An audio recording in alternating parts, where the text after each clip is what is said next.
Baby, wakati baya moyo wangu kusiauneona mwenye usinyeshua unganibona mutima wangu inema mukona wakuta chose shateretakahona Baby, moyo uneona mwenye usinyeshua unganibona mutima wangu inema mukona wakuta chose shateretakahona Ananiwasiba kuti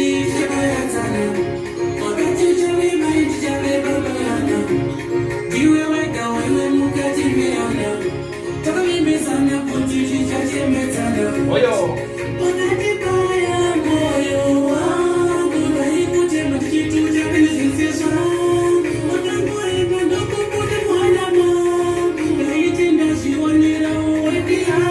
Mawani pa ante mi papo. Mi masan king.